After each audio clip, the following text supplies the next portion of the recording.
اللہ الرحمن الرحیم۔ السلام علیکم ناظرین، میں ہوں آپ کا میزبان سید سلمان گل۔ پروگرام ضابطہ حیات میں آج ایک مرتبہ پھر آپ کا خیر مقدم ہے۔ ناظرین کرام، آپ نے ملاحظہ کیا سابقہ نشستوں میں کہ ہمارا جو ٹاپک تھا وہ تھا سابقہ، اور ہم سابقہ جو امتیں ہیں ان کے انبیاء کرام علیہ السلام کے فقط ناموں تک نہیں، ان کی زندگی تک نہیں، بلکہ وہ جو مقصدیت تھی ان کے آنے کی اور اس قوم کی طرف بھیجے جانے کی، وہ بھی ہم الحمدللہ ڈسکس کرتے رہے۔ برسبیل تذکرہ یہ پیغام بھی آپ کو ملتا رہا کہ ان امتوں کے وبال اور عذاب کے آ جانے کے بعد آج ہمیں یعنی اس امت مسلمہ کو کیا پیغام ملتا ہے، کیا درس ملتا ہے۔ تو وہ تمام برائیاں ہم نے دیکھا کہ جو سابقہ امتوں میں پائی جاتی تھیں، آج اس معاشرے میں ہم ان برائیوں کو یکے بعد دیگرے اپنا موضوع بنا کے ضابطہ حیات میں ڈسکس کر ہی رہے ہیں۔ آج ناظرین اکرام قوم شعیب پر بات کرنی ہے، اور آج کے اس نشست میں ایز یوزول ہمارے ساتھ ڈاکٹر عمیر محمود صدیقی صاحب موجود ہیں۔ السلام علیکم ورحمۃ اللہ۔ وعلیکم السلام۔ کیسے مزاج؟ تو سب ٹھیک ٹھاک۔ قوم شعیب پر بات کرنے کے لیے بہت تیرے سوالات میں نے یہاں ترتیب کر لیے ہیں، اور پروگرام میں آج قوم شعیب کے حوالے سے اور وہی نصیحت آموز باتیں، وہی پیغام، وہی درس، وہ جو اس موضوع سے متعلق پچھلے ایپیسوڈز میں آپ کو ہمیں ملا۔ ڈاکٹر صاحب، شعیب علیہ السلام کا فرسٹ آف آل تعارف اور آپ کا جو زمانہ ہے، سب سے پہلے اس پہ نگاہ کی جائے۔ بسم اللہ الرحمن الرحیم۔ سلمان، گزشتہ نشستوں میں ہم نے اللہ رب العزت کی دی ہوئی توفیق سے حضرت صالح علیہ السلام، حضرت نوح علیہ السلام، حضرت ہود علیہ السلام اور حضرت سیدنا لوط علیہ السلام اور ان کی اقوام کا ذکر ہم نے کیا تھا۔ ٹھیک ہے۔ اور سابقہ امتوں کے بارے میں جو ہم ذکر کر رہے ہیں، جو قرآن مجید کے علوم میں سے ایک پورا ایک چیپٹر ہے جو اللہ رب العزت نے قرآن مجید کے اندر کھول کر بیان فرمایا ہے، تاکہ ہم دیگر اقوام کی حالت کو اپنے پیش نظر رکھتے ہوئے اپنے حال کو ہم درست کر سکیں اور اپنے مستقبل کی تعمیر کر سکیں۔ بالکل۔ اسی لیے ہم نے اس موضوع کا انتخاب کیا، اور آج ہم حضرت شعیب علیہ السلام کے حوالے سے ہم گفتگو کر رہے ہیں۔ قرآن مجید میں 11 مقامات پر 11 مرتبہ حضرت شعیب علیہ السلام کا نام مبارک قرآن مجید میں بیان ہوا ہے۔ ٹھیک ہے۔ اور تقریباً حضرت سیدنا مسیح علیہ السلام سے 2000 سال پہلے کا زمانہ ہے جس میں حضرت سیدنا شعیب علیہ السلام کو مبعوث کیا حضرت عیسیٰ سے 2000 سال تقریباً 2000 سال پہلے تقریباً۔ ٹھیک ہے۔ اور حضرت موسیٰ علیہ السلام آپ کی ایک صاحبزادی کے مبارک شوہر بھی ہیں، اور یقینی طور پر آپ وہ واقعہ ذہن میں رکھیں کہ جب حضرت سیدنا موسیٰ علیہ السلام مصر سے آپ ہجرت فرما کر جب آپ مدائن کی طرف تشریف لائے، تو مدائن کا ذکر بھی تقریباً کوئی 10 مرتبہ قرآن مجید کے اندر اس کا ذکر ہوا ہے۔ تو جب حضرت موسیٰ علیہ السلام مدائن کی طرف تشریف لائے، اور وہاں آپ نے دیکھا کہ پانی بھرنے کے مسئلے پر 2 خواتین ہیں جو پریشان ہیں، تو آپ نے بہت ہی حیا اور عزت کے ساتھ آپ نے ان دونوں خواتین کے لیے جو پانی بھرنے کا کام تھا آپ نے کنویں سے سر انجام دیا، اور بعد میں حضرت شعیب علیہ السلام نے اپنی ایک صاحبزادی کا نکاح حضرت سیدنا موسیٰ علیہ السلام سے فرما دیا تھا۔ صحیح۔ تو حضرت شعیب علیہ السلام کی اہمیت اس لیے بھی ہے کہ یہ موسیٰ علیہ السلام سے باقاعدہ ایک رشتہ بھی رکھتے ہیں، اور دوسری بات یہ کہ ابھی ہم آگے چل کر جب ہم ان کی قوم کا ذکر کریں گے تو پھر میں آپ کو بتاؤں گا کہ کس طرح سے اللہ رب العزت نے قوم مدین کو، اللہ تبارک و تعالیٰ نے ابراہیم علیہ السلام کی نسل میں سے اللہ رب العزت نے اس قوم کو پروان چڑھایا، اور جب انہوں نے اللہ رب العزت کی نافرمانی کی اور بالخصوص حضرت شعیب علیہ السلام کی تعلیمات کا انہوں نے انکار کیا، تو اللہ رب العزت نے کس طرح سے انہیں تباہ و برباد کیا۔ بائبل کے اندر بھی حضرت شعیب علیہ السلام کا ذکر ان کے نام شعیب کے ساتھ تو نہیں ہے، البتہ بائبل نے حضرت موسیٰ علیہ السلام کے کی زوجہ محترمہ کے جو والد ہیں ان کا نام یسرو کے نام سے ایک کسی شخصیت کا ذکر کیا ہے۔ ٹھیک ہے۔ تو بعض لوگ کہتے ہیں کہ یا راویل کے نام سے بھی اس کا ذکر ہوا، یا یسرو کے نام سے ذکر ہوا۔ تو بائبل میں شعیب علیہ السلام کا نام شعیب کے طور پر ذکر نہیں ہے، یسرو یا راویل کے نام سے حضرت موسیٰ علیہ السلام کی زوجہ محترمہ کے والد گرامی کا ذکر ہوا ہے، جو مدائن کے اندر اپنی ایک مذہبی شخصیت کے حوالے سے جانے پہچانے جاتے تھے اور اپنی قوم کی تربیت کیا کرتے تھے۔ تو ہمارے ہاں مسلمان علماء اور مفسرین نے یہ بات لکھی ہے کہ بائبل میں جس شخص کو یسرو یا راویل کہا گیا تو اس سے مراد حضرت سیدنا شعیب علیہ السلام ہیں، اور جارڈن کے اندر، اردن کے اندر ان کا مزار آج بھی موجود ہے۔ ٹھیک ہے۔ اچھا ڈاکٹر صاحب، یہ تو ایک انٹروڈکشن ہو گیا نا، آپ کا تعارف ہو گیا۔ ابھی آپ مدائن کی بات کر رہے تھے، قرآن میں مدینہ کہہ کر جو ہے وہ اس قوم کی وضاحت کی گئی۔ اب مدین کی طرف شعیب علیہ السلام کو بھیجا گیا، جغرافیائی حیثیت مدین کی اس کو بھی ذرا پیش نظر رکھیے. اور اس کے علاوہ یہ کون سی قوم ہے مدین؟ اس قوم کی وضاحت فرمائیں, اس قوم کا تعارف کیا ہے؟ سلمان دیکھیے اللہ رب العزت نے تقریباً 10 مرتبہ قوم مدین کا ذکر قرآن مجید میں ان کا نام لے کر فرمایا ہے. ٹھیک ہے. آپ دیکھیے کہ قرآن مجید میں خود اللہ رب العزت نے 3 مقامات پر یہ بات ارشاد فرمائی کہ وَإِلَىٰ مَدْيَنَ أَخَاهُمْ شُعَيْبًا. جی بالکل, کہ ہم نے مدین کی طرف انہی کے بھائی فرمایا, ہم نے شعیب علیہ السلام کو مبعوث فرمایا. ٹھیک ہے. اب آپ دیکھیے کہ اسی طرح سے آپ دیکھیے جب ہم نے قوم عاد اور قوم سمود کا ذکر کیا تھا تو وَإِلَىٰ عَادٍ أَخَاهُمْ هُودًا, کہ ہم نے قوم عاد کی طرف ان کے بھائی حضرت سیدنا ہود علیہ السلام کو مبعوث فرمایا. تو اسی طرح سے مدین کی طرف حضرت شعیب علیہ السلام کو مبعوث فرمایا. ٹھیک ہے. اور اللہ رب العزت کا قانون یہ ہے کہ وہ کسی قوم میں انہی کے اندر سے کسی شخص کو اللہ رب العزت تاج نبوت سے سرفراز فرماتا ہے. بالکل. اور جب وہ شخصیت اعلان نبوت فرماتے ہیں تو پھر وہ اپنی قوم کی اصلاح فرماتے ہیں. لیکن جیسے کہ پریویس ایپیسوڈز میں آپ نے بتایا دیگر انبیاء کا, لیکن یقینی طور پر محمد رسول اللہ صلی اللہ علیہ وسلم کی بعثت جب عالم عرب میں ہوئی تو آپ دیکھیے کہ اللہ رب العزت نے کیونکہ سرکار دو عالم صلی اللہ علیہ وسلم کو خاتم النبیین بنا کر مبعوث فرمایا, اس لیے ہم دیکھتے ہیں کہ نبی علیہ السلام کا پیغام تمام تر آنے والی اقوام کے لیے ہے. اچھا, سوری فار انٹرپشن ڈاکٹر صاحب, اسی قوم میں سے نبی کا مبعوث فرمانا, اس کے پیچھے مصلحت فقط یہ ہے کہ وہ قومیت کے معاملات کو دیکھتے ہوئے اس کی بات کو مانیں گے, اس کی طرف زیادہ رجوع کریں گے, یا اس کے پیچھے کوئی اور مصلحت ہے؟ سلمان, یہ بہت خوبصورت آپ نے سوال کیا. دیکھیے اس میں ایک سب سے بڑی حکمت یہ ہے کہ اللہ رب العزت نے قرآن مجید میں خود یہ بات ارشاد فرمائی کہ جب ہم کسی نبی کو کسی قوم کی طرف بھیجتے ہیں تو اس کی زبان انہیں ضرور سکھا دیتے ہیں.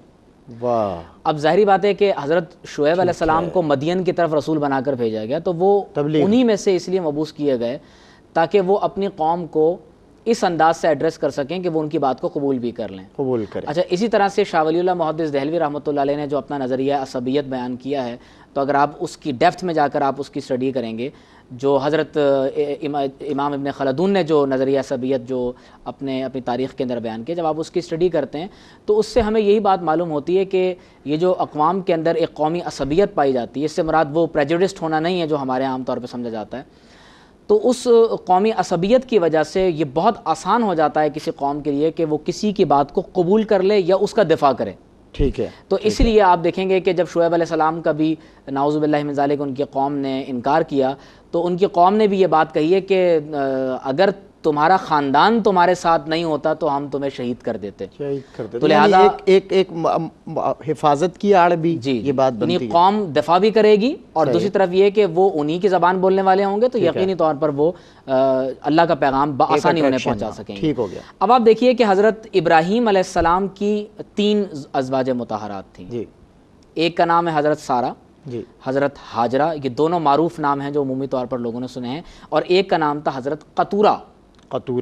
ٹھیک ہے. علیہ السلام. تو آپ دیکھیے کہ حضرت سارہ علیہ السلام کے صاحبزادے ہیں حضرت اسحاق علیہ السلام. ٹھیک ہے. اور حضرت اسحاق علیہ السلام کے 2 بیٹے ہیں, ایک ہیں یعقوب علیہ السلام جن کو بنی اسرائیل, جن کا لقب اسرائیل ہے, اور انہی کی اولاد کو بنی اسرائیل کہا جاتا ہے. صحیح. تو حضرت یعقوب علیہ السلام کے جو 12 بیٹے ہیں انہی کو چلڈرن آف اسرائیل یا انہیں بنی اسرائیل کہا جاتا ہے. ان کے ایک دوسرے بیٹے بھی ہیں, ان کا نام ہے عیسیٰ علیہ السلام. ٹھیک ہے. اسی طرح سے اگر آپ حضرت ہاجرہ علیہ السلام کو دیکھیں تو ان کے بطن سے صرف ایک اللہ کے نبی کی ولادت ہوئی, وہ حضرت سیدنا اسماعیل علیہ السلام کی ذات گرامی ہے. اور حضرت قطورہ کے بطن سے ایک بیٹا پیدا ہوا اس کا نام تھا مدین.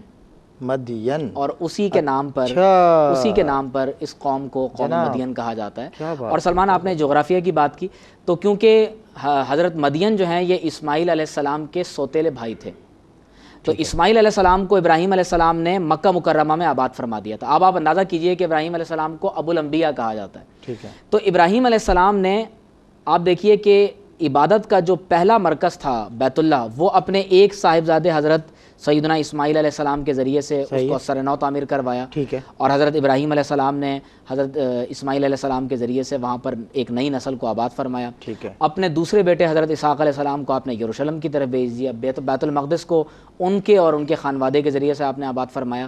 تو آپ کے جو تیسرے صاحبزادے کی جو زوجہ محترمہ سے جو آپ کے بیٹے ہیں حضرت مدین, تو حضرت مدین علیہ السلام کیونکہ اسماعیل علیہ السلام کے یہ سوتیلے بھائی بھی تھے, تو یہ حجاز میں ہی, یہ عربیہ کے اندر ہی, عالم عرب کے اندر ہی یہ حجاز کی سرحدوں کی طرف انہوں نے اپنی آبادی کو قائم کیا اور ان کی قوم اسی خطے میں آباد تھی اور یہ پورا شام مطلب ملک حجاز سے کی سرحد سے لے کر یہ شام تک کا پورا جو علاقہ ہے تو یہ تمام کا تمام علاقہ یہ قوم مدین کی طرف تھا. اب آپ دیکھیے کہ جو بنو قطورہ ہیں, صحیح, یعنی حضرت قطورہ کی جو اولاد ہے ان کی جو مدین کی نسل سے نکلے تو وہ اہل مدین کہلاتے ہیں. ٹھیک ہے. اگر آپ بنو سارہ میں سے حضرت عیسیٰ کو دیکھیں ٹھیک ہے تو ان کی نسل میں سے حضرت ایوب علیہ السلام ہیں. واہ. اور اگر آپ حضرت ہاجرہ علیہ السلام کی نسل میں سے بنو ہاجرہ کو دیکھیں تو اس میں سے حضرت سیدنا اسماعیل علیہ السلام. یعنی آپ اس کا جو جزو ہے وہ بیان فرما رہے ہیں کہ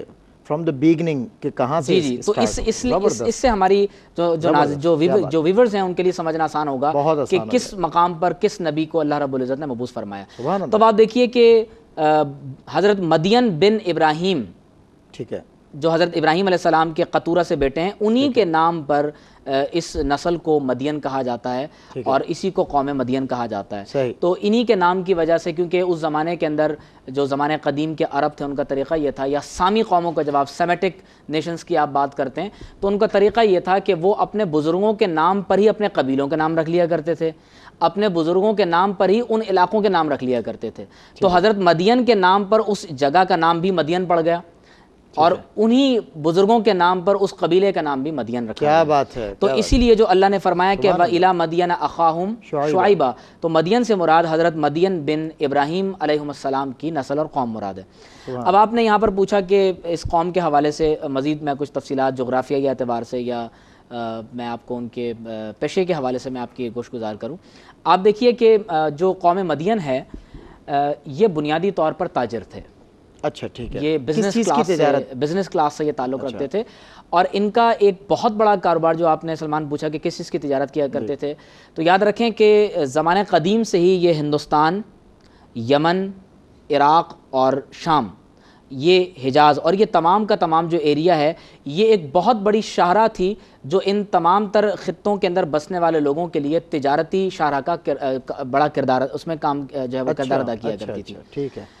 تو حضرت جو مدین بن ابراہیم ہے, اگر آپ ان کی قوم جو قوم مدین ہے, اگر آپ اس کو اگر آپ ان کے جغرافیائی حالات اور ان کے پیشے کے حوالے سے آپ اسٹڈی کریں تو بنیادی طور پر ایک تو یہ غلہ بانی کیا کرتے تھے. ان کا کام تھا کہ یہ بکریوں کی جو ہے وہ باقاعدہ افزائش بھی کیا کرتے تھے, ان کو پالتے تھے, ان کو ان کی خرید و فروخت کا کام بھی کیا کرتے تھے. لیکن یہ صرف بکریوں کا کاروبار ہی نہیں کرتے تھے بلکہ اس کے ساتھ ساتھ جو سودے کی جو چیزیں ہوتی ہیں اس زمانے کے اندر, جو مسالہ جات تھے, خوشبوئیں تھیں, تو اس قسم کی تمام تر اشیاء کی تجارت بھی کیا کرتے تھے. اچھا. تو قوم مدین جو ہے ایک طرف تو ان کا پیشہ بکریوں کی پرورش کرنا, ان کو پالنا اور بکریوں کی تجارت کرنا بھی تھا, اور اس کے ساتھ ساتھ یہ اس دور کے جو مسالہ جات تھے, خوشبوئیں تھیں, باقاعدہ یہ اس کی تجارت بھی کیا کرتے تھے. ٹھیک ہے. اور میں چاہوں گا کہ ہم اس پر پھر مزید آگے جا کے. ہاں ڈیفینیٹلی. اچھا دوسرا ڈاکٹر صاحب, ٹھیک ہے, بڑی تفصیلی جو ہے ایک گفتگو ہو گئی اور آپ نے مدین کو ابتدا سے انتہا تک ماشاءاللہ خوب وضاحت فرمائی.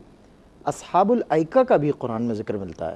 جی. اب اصحاب الایکہ کا یہ کس طرح ریلیٹ کر رہے ہیں مدین سے, ان کا مدین سے کیا تعلق ہے؟ جی جی. ان اقوام کی میں چاہتا ہوں آپ وضاحت فرمائیں اصحاب الایکہ کے حوالے سے. دیکھیے سلمان, قرآن مجید میں جہاں اللہ رب العزت نے شعیب علیہ السلام کے بارے میں یہ ذکر فرمایا کہ ہم نے مدین کی طرف شعیب علیہ السلام کو بھیجا, تو دوسری طرف اللہ رب العزت نے ایک اور مقام پر فرمایا کہ ہم نے اصحاب الایکہ کی طرف بھی حضرت شعیب علیہ السلام کو بھیجا. بالکل بالکل. دیکھیے ایکہ کہا جاتا ہے جنگل کو. اچھا. تو بعض علماء کی رائے یہ ہے کہ مدین ایک الگ قوم ہے. ٹھیک ہے. اور اصحاب الایکہ جو جنگل والے تھے اس سے مراد ایک دوسری قوم ہے. تو شعیب علیہ السلام ان کے پاس بھی گئے اور یہ جو اصحاب الایکہ تھے یہ کوئی بہت دور دراز کے رہنے والے لوگ نہیں تھے بلکہ مدین کے قریب ہی ایک جگہ تھی جہاں پر کچھ جنگلات موجود تھے, تو وہاں پر کے بسنے والے لوگوں کو بھی آپ نے. اچھا, مطلب اسی خطے کے. جی جی یقینی, جغرافیہ ان کا وہی باشندے وہی تھے. ایک رائے تو یہ ہے, اور دوسری رائے یہ ہے کہ اصحاب الایکہ اور مدین یہ ایک ہی قوم ہے.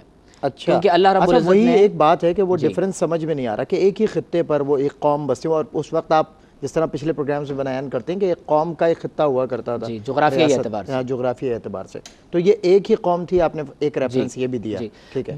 دوسری جو اوپینین علماء کی ہے وہ یہ ہے کہ اصحاب مدین اور اصحاب ایکا یہ دونوں ایک ہی قوم ہے. اس کی وجہ یہ ہے سلمان کہ قرآن مجید میں جو جرائم اللہ رب العزت نے اصحاب الایکا یعنی جنگل والے لوگوں کے بیان کیے ہیں، وہی جرائم اللہ تبارک و تعالیٰ نے مدین میں بسنے والے لوگوں کے بیان کیے ہیں. اور اللہ رب العزت نے ان کے عذاب کا بھی جہاں ذکر کیا تو ان کے عذابات کو بھی اللہ رب العزت نے ایک ہی طرح کے انداز سے بیان کیا ہے. اب آپ دیکھیے قرآن مجید میں اللہ رب العزت نے فرمایا وَإِن كَانَ أَصْحَابُ الْأَيْكَةِ لَظَالِمِينَ، فرمایا کہ یہ جو اصحاب الایکا تھے، فرمایا کہ یہ ظلم کرنے والے تھے. فَانْتَقَمْنَا مِنْهُمْ، فرمایا کہ ہم نے ان سے انتقام لیا. جب کوئی اللہ رب العزت کے راستے سے بھٹک کر اس کی نافرمانی کا راستہ اختیار کرتا ہے تو اللہ نے فرمایا کہ ہم نے ان سے انتقام لیا. وَإِنَّهُمَا لَبِإِمَامٍ مُبِينٍ، اللہ نے فرمایا کہ حضرت لوط علیہ السلام کی قوم اور یہ جنگل والے جو تھے، فرمایا کہ ان دونوں کا جغرافیہ قرآن نے یہ بیان کیا کہ وہ دونوں ایک جو کھلا راستہ تھا اس دور میں، یہ دونوں اس کھلے راستے پر بسے ہوئے تھے. تو یہاں کھلے راستے سے مراد وہ قدیم راستہ ہے جو ہندوستان، یمن، مصر اور شام ان کے تمام تر تجارتی قافلوں کا ایک آپ سمجھیں کہ ایک بنیادی شاہراہ تھی جہاں سے گزر کر یہ تجارت کے لیے جایا کرتے تھے. تو اصحاب الایکا کے بارے میں بھی اللہ رب العزت نے اسی انداز سے بیان کیا ہے جو اصحاب مدین کے حوالے سے بیان کیا. تو اکثر مفسرین کی رائے یہی ہے کہ مدین والوں کو اصحاب الایکا جنگل والے اس لیے کہتے ہیں کہ ان کے خطے کے اندر کیونکہ جنگلات بھی تھے تو اس لیے قرآن نے ان کو جنگل والے کے خطاب سے بھی جو ہے وہ ان کو پکارا ہے. ٹھیک ہے ڈاکٹر صاحب، قوم شعیب کی جو اخلاقی برائیاں ہیں اب تک آپ اس طرف نہیں آئے. میں چاہتا ہوں اخلاقی برائیاں اس کی وضاحت ہو، تفصیلی طور پر ایک جائزہ ہو کہ کیا ان میں برائیاں پائی جاتی، کیا نافرمانیاں تھی جس پر اللہ رب العزت کے عذاب سے انہیں ہمکنار ہونا پڑا. جی سلمان، دیکھیے اگر آپ اس دور میں مدین کے لوگوں کی آپ اخلاقی اور ان کی روحانی کیفیت کو دیکھیں تو اس دور میں بال فاور نامی ایک یا بال فور نامی ایک بت کی وہ نعوذ باللہ من ذالک کی عبادت کیا کرتے تھے اور تمام بتوں میں سب سے بڑا بت وہی تھا. ٹھیک ہے. حضرت سیدنا موسیٰ علیہ السلام جب مصر سے ہجرت فرما کر مدین کی طرف تشریف لائے تو ان لوگوں میں بنیادی طور پر بڑی عجیب و غریب قسم کی جو خرابیاں پائی جاتی تھیں. ان کی جو خواتین تھیں وہ اخلاقی اعتبار سے بہت زیادہ گراوٹ کا شکار تھیں. ان کے مرد دہشت گردی کے اندر ملوث تھے. آپ اندازہ کیجئے کس طرح کی دہشت گردی؟ جی آپ اندازہ کیجئے کہ جب حضرت موسیٰ علیہ السلام نے اپنی قوم کے ساتھ ہجرت فرمائی اور مصر سے آپ مدین کی طرف تشریف لائے، ٹھیک ہے، تو جو مدین کے لوگ تھے انہوں نے باقاعدہ اپنی لڑکیاں بھیج کر حضرت موسیٰ علیہ السلام کی قوم کے نوجوانوں کو خراب کرنے کی کوشش کی. اللہ. اور حضرت سیدنا موسیٰ علیہ السلام کی جو قوم نے مدین کے جن جن علاقوں کے اندر اپنے خیمے گاڑے تھے تو مدین کے نوجوانوں نے باقاعدہ ان کے ساتھ قتل و غارت گری کی، ان کے سامان کو لوٹا تاکہ یہ ہماری زمین سے واپس چلے. اللہ اللہ اللہ. حضرت موسیٰ علیہ السلام نے اس وجہ سے اہل مدین کے خلاف جہاد بھی کیا اور بڑی تعداد میں بائبل کے اندر بھی اس بات کا ذکر ہے کہ ان لوگوں کا جو ہے وہ قتل عام کیا گیا. تو اب آپ اندازہ کیجئے کہ ایک جرم تو جو ہے وہ ان کا یہ رہا کہ یہ باقاعدہ نعوذ باللہ من ذالک شرک کے اندر مبتلا تھے. ٹھیک ہے. دوسری بات یہ ہے کہ اگر آپ حضرت شعیب علیہ السلام کی اس یعنی قوم کے بارے میں آپ جب ڈیپلی آپ اسٹڈی کرتے ہیں، خود قرآن مجید میں اللہ رب العزت نے تفصیل کے ساتھ کئی ایک مبارک صورتوں میں مدین کا اور اہل مدین کا اللہ رب العزت نے ذکر فرمایا. اور یاد رکھیں کہ حضرت شعیب علیہ السلام بہت فصیح اور بلیغ تھے، بہت خوبصورت کلام کرتے تھے. اچھا ماشاءاللہ. اس قدر شیریں آپ کلام فرماتے تھے کہ جب لوگ گفتگو سنیں تو آپ کی گفتگو محو ہو کر سنتے ہی رہ جائیں. اللہ اللہ اللہ. اس لیے تمام انبیاء کرام علیہم السلام میں حضرت شعیب علیہ السلام کو خطیب الانبیاء کا لقب دیا جاتا ہے. سبحان اللہ. خطیب الانبیاء کا لقب دیا جاتا ہے. واہ واہ واہ سبحان اللہ. اور اب آپ دیکھیے کہ آپ نے سوال کیا کہ ان کے جرائم کیا ہیں. جی. اب آپ دیکھیے کہ میں قرآن مجید کی سورہ ہود میں سے کچھ آیات مبارکہ میں آپ کے سامنے یہاں تلاوت کرنا ضروری ہے. جی بالکل بالکل کیجیے گا. آپ دیکھیے اللہ فرماتا ہے کہ وَإِلَىٰ مَدْيَنَ أَخَاهُمْ شُعَيْبًا. ٹھیک ہے. فرمایا کہ ہم نے شعیب علیہ السلام کو مدین کی طرف رسول بنا کر بھیجا. ٹھیک ہے. مبعوث فرمائیں. قَالَ يَا قَوْمِ اعْبُدُوا اللَّهَ مَا لَكُم مِّنْ إِلَٰهٍ غَيْرُهُ. حضرت شعیب علیہ السلام نے فرمایا کہ اے میری قوم، اللہ کی عبادت کرو اور اللہ کے سوا تمہارا کوئی معبود نہیں. کوئی معبود نہیں. تو پہلی بات تو یہ کہ وہ شرک میں مبتلا تھے. صحیح. تبھی اور وہ بال فاور کی یا بال فور کی عبادت کیا کرتے تھے. تو حضرت سیدنا شعیب علیہ السلام نے ان کو اللہ وحدہ لا شریک کی عبادت کی طرف دعوت دی. ٹھیک ہے. پھر فرمایا ولا تنقص المکیال والمیزان. یہ بہت قابل توجہ بات ہے جی. کیونکہ قوم شعیب علیہ السلام اہل مدین تجارت کرتے تھے، مسالہ جات کی اور ضروری ساز و سامان کی وہ خرید و فروخت کیا کرتے تھے. ان کے اندر ایک بہت بڑی برائی پائی جاتی تھی، اور جو تقریباً آپ سمجھیں کہ جتنا بھی ہمارے ہاں جو تاجر برادری ہے عمومی طور پر لوگوں کے اندر جو تجارت کرتے ہیں ان کے اندر دھوکہ دہی کی. وہی ڈاکٹر صاحب میں کہہ رہا ہوں کہ کون سی ایسی برائی ہے جو آپ نے ڈسکس کی ہو سابقہ امتوں کی اور وہ آج اس معاشرے کا. اللہ تعالیٰ بس محفوظ و مامون فرمائے. تو وہ جب تجارت کرتے تھے تو تجارت کے اس طرح ہمارے ہاں آج کل لوگوں کا ایک انداز ہے کہ تجارت کے دوران جھوٹ بھی بولتے ہیں، جھوٹی قسمیں اٹھا لیتے ہیں. صحیح بات ہے. جب سامان تول کر دیتے ہیں تو ناپ تول کے اندر کمی کرتے ہیں. یہاں تک ایسا ہوتا ہے کہ ایک ملک سے جب دوسرے ملک کے لوگوں کو آپ اپنا سامان تجارت آپ کنٹینرز کے اندر بھر کے دیتے ہیں تو وہ سامان وہ نکلتا نہیں ہے جو آپ نے اپنے پاس سے جس کا آپ نے ان سے وعدہ کیا تھا. اچھا ڈاکٹر صاحب، ولا تنقص المکیال والمیزان، میں چاہتا ہوں اس کو ہم کنٹینیو کریں. ناظرین کرام، بہت ہی امپورٹنٹ انفارمیشن قوم شعیب کے حوالے سے جو ان کی اخلاقی برائیاں تھیں، اور امم سابقہ کے جو موضوعات ہیں ان میں کسی بھی قوم کا ذکر کرنا اس کے پیچھے ایک مقصدیت جو بڑا خاص مقصد ہوتا ہے وہ یہ ہوتا ہے کہ ان میں کیا نافرمانیاں پائی جاتی تھی، کیا برائیاں تھیں کہ جن کی وجہ سے انہیں اللہ کے عذاب کا سامنا کرنا پڑا، اور ہمیں کیا نصیحت ملتی ہے، کیا پیغام ملتا ہے. تو اخلاقی برائیاں قوم شعیب کی کیا تھیں اس پہ بات ہو رہی ہے، اور بہت اس وقت بات امپورٹنٹ اس کی وے کی جانب جا رہی ہے. ایک وقفے کے بعد میں حاضر ہوتا ہوں اور پھر اس کے بعد آپ کو بتاتے ہیں کہ وہ اخلاقی برائیاں کیا تھیں اور ہمیں ان سے کیا سبق ملتا ہے. I'll be right back. Welcome back ناظرین، پروگرام ضابطہ حیات میں ہوں آپ کا میزبان سید سلمان گل. رفیق سفر ہیں ڈاکٹر عمیر محمود صدیقی صاحب. امم سابقہ ہمارا موضوع ہے. ایک پریویس کچھ ایپیسوڈ سے یہ سیریز چلی آ رہی ہے اور آج قوم شعیب ہمارا موضوع ہے. قوم شعیب کے حوالے سے ہم نے بریک سے قبل ابتدا میں شعیب علیہ السلام کا تعارف اور مدین جس قوم کی جانب آپ کو بھیجا گیا، اصحاب الایکہ جس قوم کا ذکر کیا گیا، وہ جنگل والے، اس طرح حضرت نے ارشاد فرمایا، اور حضرت نے فرمایا کہ ایک ریفرنس یہ ہے کہ یہ ایک ہی قوم ہے، اور ایک ریفرنس میں تھوڑا سا جو ڈفرینسز ہیں وہ سب کچھ بڑی تفصیلی طور پر بڑی وضاحت کے ساتھ حضرت نے الیبریٹ فرمایا. ڈاکٹر صاحب، آپ فرما رہے تھے ولا تنقص المکیال والمیزان، ہم یہاں تھے کہ وہ تاجر برادری کے حوالے سے. اعوذ باللہ من الشیطان الرجیم. شعیب علیہ السلام کی جو قوم ہے وہ کیونکہ تجارت بطور پیشہ اختیار کیے ہوئے تھے اور مختلف ضرورت کی اور استعمال کی اشیاء کی وہ تجارت کیا کرتے تھے، جس میں خوشبوئیں ہیں، مسالہ جات وغیرہ ہیں.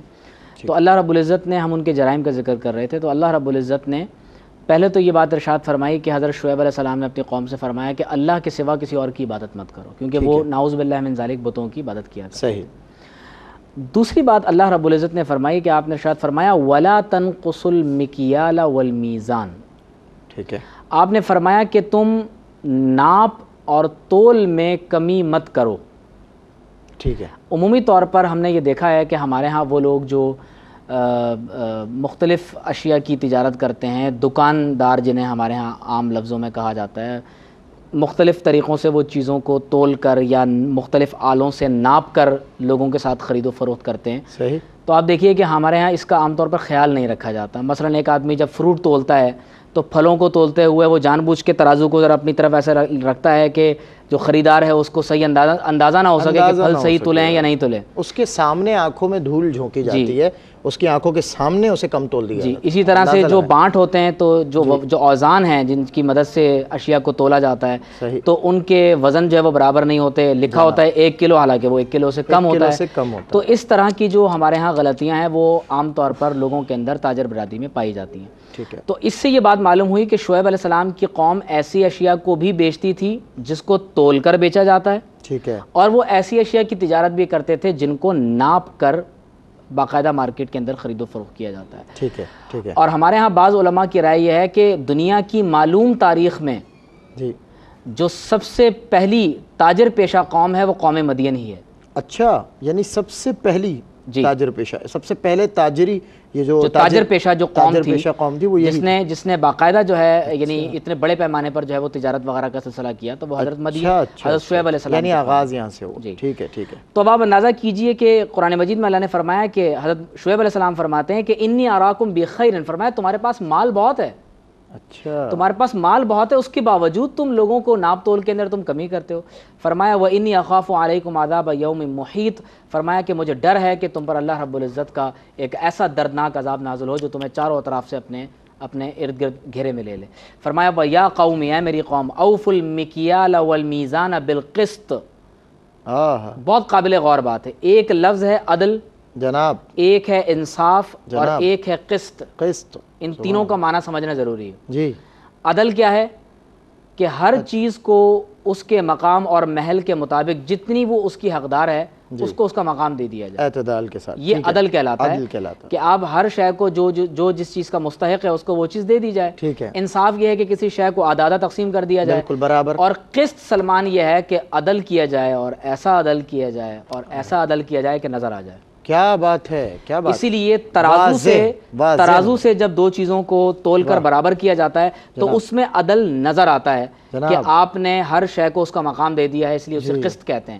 تو اللہ نے فرمایا وہ یہ ہے کہ آپ حضرت شعیب علیہ السلام کے جملے آپ پڑھیے کہ آپ نے فرمایا کہ وَيَا قَوْمِ أَوْفُوا الْمِكْيَالَ وَالْمِيزَانَ بِالْقِسْطِ. ایک تو یہ کہ ناپ تول کو مکمل طور پر درستگی کے ساتھ ادا کریں. دوسری آپ نے جگہ فرمایا وَلَا تَبْخَسُوا النَّاسَ أَشْيَاءَهُمْ. فرمایا لوگوں کے ساتھ ان کی اشیاء میں فرمایا کمی نہ کرو, ان کو اس کو گھٹانے کی کوشش نہ کرو. جناب شعیب علیہ السلام کی قوم کیا یہ کرتی تھی کہ جب کوئی شخص ان کے پاس اپنی طرف سے درہم رکھواتا یا دینار رکھواتا یا کوئی شے رکھواتا تو جب یہ اس کو واپس کیا کرتے تھے تو اس میں کمی کر لیا کرتے تھے.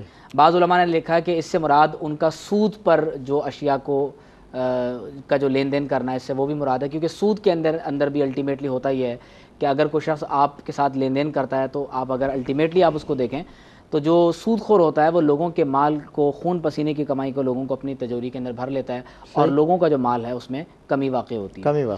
ٹھیک ہے. دوسرا جرم ان کا یہ تھا کہ وہ لوگوں کی اشیاء کو گھٹا دیا کرتے تھے. تیسرا جرم فرمایا وَلَا تَعْثَوْا فِي الْأَرْضِ مُفْسِدِينَ. فرمایا زمین کے اندر فساد پیدا نہ کرو, زمین میں دہشت گردی نہ کرو. کیا کیا کرتے تھے؟ راستوں کو بلاک کر دیا کرتے تھے, ڈکیتیاں کیا کرتے تھے, ڈاکہ زنی کیا کرتے تھے, راستوں کو بند کر دیا کرتے تھے. جو آپ فرما رہے تھے دہشت گردی کے حوالے سے تو یہ تھا دراصل. جی, راستوں کو روک دیا کر. اور حضرت موسیٰ علیہ السلام کی قوم جو ہجرت کر کے اس علاقے میں آئی تھی تو باقاعدہ ان کو اللہ کے راستے سے روکا کرتے تھے. اور نعوذ باللہ من ذالک بعض روایات میں اس بات کا بھی ذکر ملتا ہے کہ موسیٰ علیہ السلام کی قوم کو شرک کی طرف جو شرک کی طرف ان کو لے کر آئی تو اس میں قوم مدین کا ایک بہت بڑا کردار تھا. تو اب آپ دیکھیے کہ اللہ رب العزت کے نبی حضرت شعیب علیہ السلام نے جب ان تک اللہ کا یہ پیغام پہنچایا تو اب انہوں نے آگے سے کیا کہا؟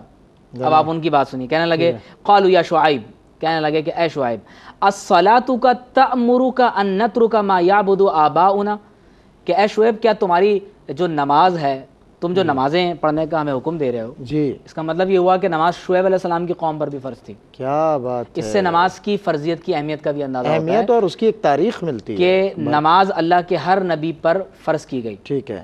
فرمایا کہ وہ کہنے لگے کہ اے شعیب کیا تمہاری نماز ہمیں اس بات سے روکتی ہے کہ ہم ان معبودوں کی عبادت نہ کریں جن کی عبادت ہمارے آباء و اجداد کرتے رہیں؟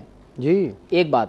ٹھیک ہے. او ان نفعل فی اموالنا ما نشاء, اور تم ہمیں اس بات سے بھی منع کرتے ہو کہ ہم اپنی ویلتھ کو, اپنی منی کو, اپنے ایسٹس کو, اپنے سرمایہ کو ہم جس طرح سے استعمال کرتے ہیں اب وہ کیا ہم تم سے پوچھ کے استعمال کریں گے؟ بتائیے.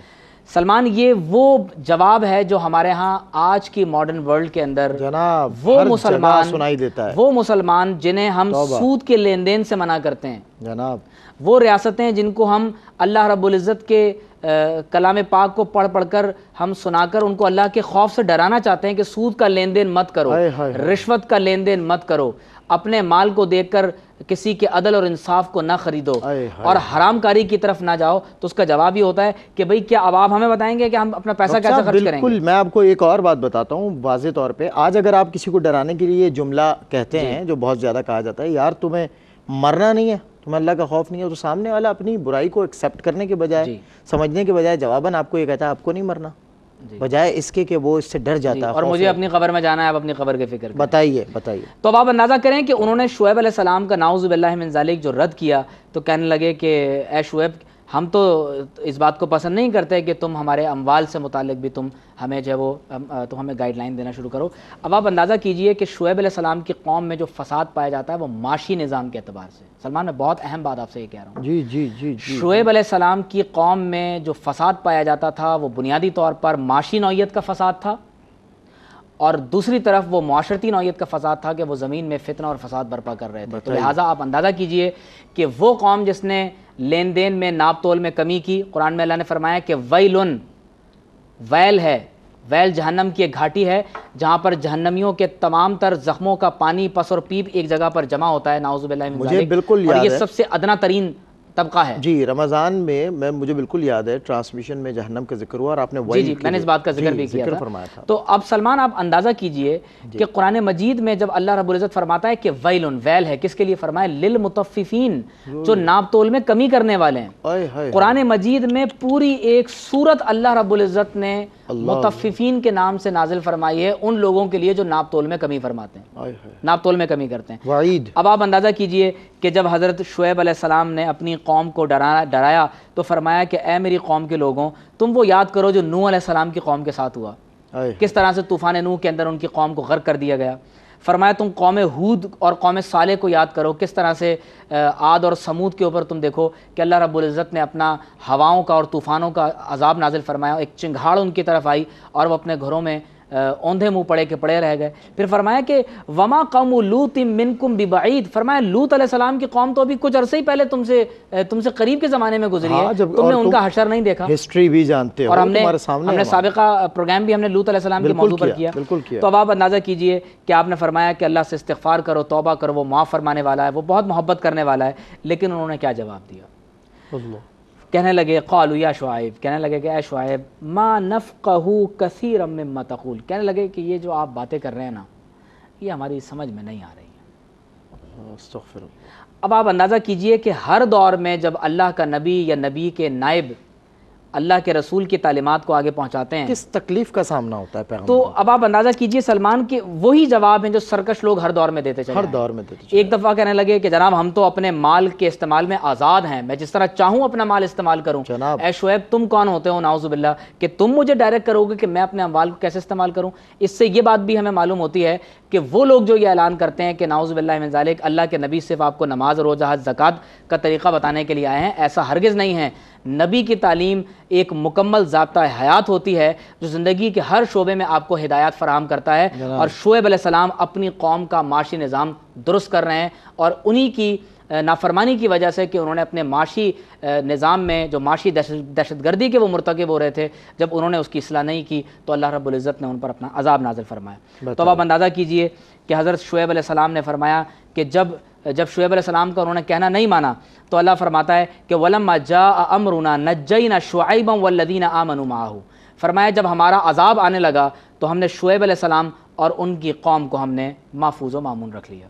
تو یہ وہ چند جرائم تھے جو میں نے آپ کے سامنے پیش کیے ہیں کہ جس میں اللہ رب العزت نے یہ بات بیان کی ہے. پہلی بات تو یہ کہ وہ معاشی دہشت گردی کا شکار تھے، وہ انہوں نے باقاعدہ ایک معاشی اعتبار سے معاشرے کے اندر انہوں نے تباہی اور بربادی کو جو ہے وہ انہوں نے پھیلایا ہوا تھا. وہ ناپ تول کے اندر کمی کیا کرتے تھے، دہشت گردی کیا کرتے تھے، لوگوں کو کفر اور شرک کی طرف دعوت دیا کرتے تھے اور اللہ تبارک و تعالیٰ کے راستے سے روکا کرتے تھے. سلمان یہ وہ بنیادی جرائم ہیں جس کی وجہ سے حضرت شعیب علیہ السلام کی قوم پر عذاب نازل ہوا. جناب، اور میں تو مطلب اس تجسس میں اب متلاشی ہوں کہ کوئی ایسی برائی سابقہ امتوں میں ہو کہ جو اس دور میں شاید اللہ کرے نہ ہو. یہ حال ہے، اور ہر برائی کا جو واویلا ہے وہ یہاں سنائی دیتا ہے بلکہ دکھائی دیتا ہے. اچھا، تو ڈاکٹر صاحب ایک سوال یہ کہ شعیب علیہ السلام نے جب تبلیغ فرمائی اپنے قوم کو، مدین اصحاب الایکہ جو اذکار ہمیں ملے، اب ڈیفینیٹلی اس قوم نے ایکسیپٹ نہیں کیا، ایکسیپٹنس نہیں تھی سابقہ امتوں میں. اچھا، پھر اب ان کے ایکسیپٹ نہ کرنے پر اللہ تعالیٰ نے عذاب نازل فرمایا. اب ان پر کس طرح کا عذاب، اس کی بھی وضاحت فرمائیں نا ذرا. جی سلمان، دیکھیے جب شعیب علیہ السلام نے اپنی قوم کو اسلام کی طرف دعوت دی اور تبلیغ فرمائی اور ان کو شرک اور کفر سے روکا، ان کو جس معاشی فساد کے وہ مرتکب تھے آپ نے ان سے انہیں روکنے کی کوشش کی، تو انہوں نے بجائے اس کے کہ اس کو قبول کرتے ایک تو کہا کہ ہمیں آپ کی بات سمجھ میں نہیں آ رہی اور ہم تو آزاد ہیں کہ جس طرح چاہیں اپنے مال کو استعمال کریں، آپ کون ہوتے ہیں کہ ہمیں روکنے والے، جس طرح آج کہا جاتا ہے. جی پھر انہوں نے ایک بات اور کی، کہنے لگے کہ وَلَوْلَا رَحْتُكَ لَرَجَمْنَاكَ، کہنے لگے ہم تو آپ کو نعوذ باللہ من ذالک پتھر مار مار کے شہید کر دیتے، نعوذ باللہ من ذالک. اب جب ان کی سرکشی اس حد تک آگے بڑھ گئی تو اللہ رب العزت نے ان پر اپنا عذاب نازل کیا. سلمان یاد رکھیے کہ اللہ تبارک و تعالیٰ کا جب نبی کسی قوم میں مبعوث ہو جائے اور وہ آخری انتہا تک اس قوم پر اتمام حجت کر دے، جی پھر اس قوم کے پاس صرف دو راستے باقی بچتے ہیں، جی یا تو وہ اللہ رب العزت کے دین کو قبول کر لیں، یا اللہ تبارک و تعالیٰ ان پر اپنا عذاب نازل فرماتا ہے۔ بالکل۔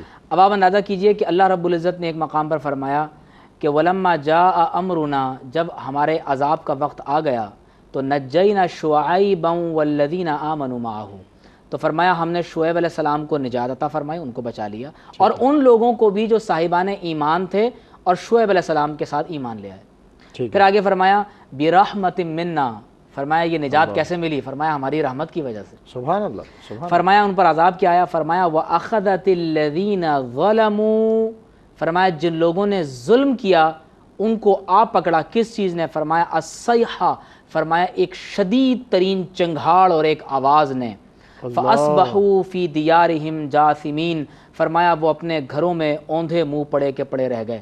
آپ اندازہ کیجئے کہ اللہ تعالیٰ سب کو محفوظ و مامون رکھے۔ ہمارے ایک دوست تھے، وہ ایک بینک کے باہر کھڑے ہوئے تھے تو قریب ہی ایک مقام پر بم دھماکہ ہوا، تو صرف سلمان بم دھماکے کی آواز کی وجہ سے ہارٹ اٹیک ہوا اور انتقال ہو گیا۔ اللہ اکبر۔ تو اب اندازہ کیجئے کہ جب نعوذ باللہ من ذالک، اللہ تعالیٰ ہم سب کو محفوظ و مامون رکھے، جب بارشوں کی شدت ہوتی ہے، بجلی کی کڑک ہوتی ہے، تو کس طرح سے بادلوں کے گرجنے کی، اور ایسا لگتا ہے کہ اللہ تبارک و تعالیٰ اس وقت شدید ترین غضبناک ہے۔ تو آپ اندازہ کیجئے کہ وہ کیسی آواز ہوتی ہے۔ تو اگر ایسی ایک چنگھاڑ اللہ رب العزت کے عذاب کی صورت میں آئے، تو ایک عذاب تو یہ تھا کہ ان پر چنگھاڑ کا عذاب آیا، دوسرا عذاب کیا تھا؟ اللہ نے فرمایا فَأَخَذَتْهُمُ الرَّجْفَةُ، فرمایا ان پر زلزلہ آیا، ٹھیک، تو زمین کو بھی ہلایا۔ فرمایا فَأَصْبَحُوا فِي دَارِهِمْ جَاثِمِينَ، وہ اپنے گھروں میں اوندھے منہ پڑے کے پڑے رہ گئے۔ اور پھر ایک جگہ ارشاد فرمایا کہ فَكَذَّبُوهُ فَأَخَذَهُمْ عَذَابُ، فرمایا فَأَخَذَهُمْ عَذَابُ يَوْمِ الظُّلَّةِ، جی فرمایا کہ ان پر بادل والا عذاب آیا۔ تو ہوا یہ کہ ان پر اللہ رب العزت نے بادلوں کو بھیجا جن کے اندر چنگھاڑ تھی، ٹھیک ہے، اللہ تبارک و تعالیٰ کا اس کے اندر عذاب تھا، ٹھیک ہے، زمین کو بھی زلزلے کی طرح سے ہلا دیا گیا، اور اللہ تبارک و تعالیٰ نے اس پوری قوم کو تباہ و برباد فرما دیا۔ اللہ اکبر، اللہ اکبر۔ صرف اہل ایمان جو ہے وہ باقی بچے۔ دیکھیں اب بڑی ہی ایک عبرتناک باتیں سننے میں آتی ہے۔ اچھا ڈاکٹر صاحب، اب بجائے اس کی کہ وقت اجازت نہیں دے رہا، میں چاہتا ہوں ایک 2 منٹ کا ایک پیغام ہو امت کو۔ دیکھیں نصیحت تو سمجھ میں آ رہی ہے، لیکن باوجود اس کے جب وہ درس نہیں پکڑ رہے، جی آپ فرمائیے کیا درس ملتا ہے؟ میں چاہتا ہوں ایک پیغام پہنچے آج کے ٹاپک کے حوالے سے۔ سلمان دیکھیے، قرآن مجید میں سورہ مطففین اللہ رب العزت نے اسی موضوع پر نازل فرمائی۔ ان لوگوں کے رد میں ان لوگوں کے لیے یہ ایک وعید ہے جو ناپ تول میں کمی کرتے ہیں۔ اللہ نے فرمایا ویل للمطففین، فرمایا مطففین کے لیے ویل ہے۔ ویل جہنم کی ایک گھاٹی ہے جہاں پر جہنمیوں کا پس اور خون اور پیپ نعوذ باللہ جمع ہوتا ہے۔ فرمایا مطففین کے لیے ویل ہے۔ مطففین کون ہیں؟ فرمایا الذین اذا اکتالوا علی الناس، فرمایا جب لوگوں کے ساتھ یہ لین دین کرتے ہیں اور تول کر معاملہ کرتے ہیں تو کیا کرتے ہیں؟ کہا یستوفون، جب خود کوئی چیز لے رہے ہوتے ہیں تو پورا پورا تول کر لیتے ہیں جناب، ہیں۔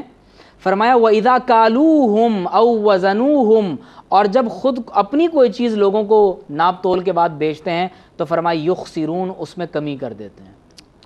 تو لہٰذا پوری امت مسلمہ کے لیے پیغام یہ ہے کہ حضرت شعیب علیہ السلام کی قوم کو اللہ تبارک و تعالیٰ نے اس لیے تباہ و برباد فرمایا کہ وہ لوگ معاشی دہشت گردی میں مبتلا تھے، زمین میں فساد پیدا کرتے تھے، ناپ تول میں کمی کیا کرتے تھے، اللہ تبارک و تعالیٰ کے راستے سے روکتے تھے، لوگوں کو کفر اور شرک کی طرف بلاتے تھے۔ اور جب اللہ کے نبی نے ان کو یہ سکھایا کہ تم اپنا مال کیسے استعمال کرو گے تو کہنے لگے کہ ہم تو آزاد ہیں، اور کیا آپ ہمیں بتائیں گے کہ ہمیں اپنے اموال کو کس طرح خرچ کرنا چاہیے؟ ایک بات اور اللہ رب العزت نے انہیں تباہ و برباد فرمایا۔ ایک بات اور ہے، اس ہسٹری سے ہمیں یہ سب چیزیں سننے کو آتی ہیں، ہم گھبرا بھی جاتے ہیں، آج بھی جن لوگوں میں ایمان کی تھوڑی سی حرارت باقی، لیکن اب کیا لوگ، ہماری یہ جو امت ہے یا ہم سب ان عذابات کے آنے کا انتظار کر رہے ہیں؟ کیا یہ سب باتیں، کیا ہمیں یہ بات سمجھ میں نہیں آ رہی؟ کیا ہمیں سنائی نہیں دے رہا کہ یہ جو سلمان دیکھیے، جی ناپ تول میں کمی، یہ ہوتی ہے، مہنگائی، جی سود، جی رشوت، جی جوا، اور جتنے مالی جرائم ہیں ان تمام تر جرائم کی کوئی نہ کوئی قسم نعوذ باللہ ہمارے ہاں آج پائی جاتی ہے، قسم ہر جرم پایا جاتا ہے۔ اور ہم یہ جو پوچھتے ہیں کہ آپ نے سوال کیا کہ کیا ہم عذاب کا انتظار کر رہے ہیں، ایسا نہیں، ہم پر عذابات آنا شروع ہو گئے ہیں۔ جی آپ دیکھیے قتل و غارت گری کا عذاب، جی، بارش دہشت گردی کا کا بند عذاب، ہو جانا یہ بھی ایک عذاب ہے، دہشت گردی بھی ایک عذاب ہے، بارش ہو تو اللہ کی رحمت ہمارے لیے زحمت بن جائے زحمت یہ بن بھی جائے، ایک ہمارے لیے عذاب ہے۔ جی تو یہ اللہ تبارک و تعالیٰ وقتاً فوقتاً اپنے بندوں کو کسی نہ کسی عذاب کے اندر مبتلا کرتا ہے تاکہ بندے اللہ کی طرف پلٹ آئیں۔ میں ایک جملے میں بس ایک پیغام کے طور پر ایک بات بالکل کہنا بالکل، پسند کروں گا جی کہ ایک بزرگ فرماتے ہیں جی کہ اللہ کے بندوں، جب یہ انسان اس دنیا میں آتا ہے جی تو انسان رو رہا ہوتا ہے، اس کے ارد گرد کھڑے ہوئے لوگ خوش ہو رہے ہوتے ہیں، ہنس رہے ہوتے ہیں۔ فرمایا جب انسان دنیا سے جاتا ہے تو اس کے ارد گرد کھڑے ہوئے لوگ رو رہے ہوتے ہیں۔ ہائے ہائے آپ فرماتے ہیں کہ کچھ ایسا کر لو اپنی زندگی ہائے میں ہائے ہائے، کہ جب تم دنیا سے جانے لگو تو لوگ رو رہے ہوں، تم ہنس رہے ہو، تم ہنس رہے ہو کیا بات کہ ہے۔ میں نے اپنے رب کی بارگاہ میں ایسا کام کیا ہے کہ فستو ورب الکعبہ، اللہ کی قسم میں کامیاب ہو گیا۔ واہ واہ واہ واہ، بہت خوب ڈاکٹر صاحب، اور آج بہت نصیحت آموز ٹاپک رہا۔ Thank you so much doctor صاحب، آج بھی آپ نے کرم فرمایا۔ ناظرین کرام، دیجیے ضابطہ حیات سے اپنے میزبان سے یہ سلمان گل اور ڈاکٹر عمیر محمد صدیقی کو اجازت، پھر حاضر ہوتے ہیں اگلے منگل اسی وقت۔ السلام علیکم ورحمۃ اللہ وبرکاتہ۔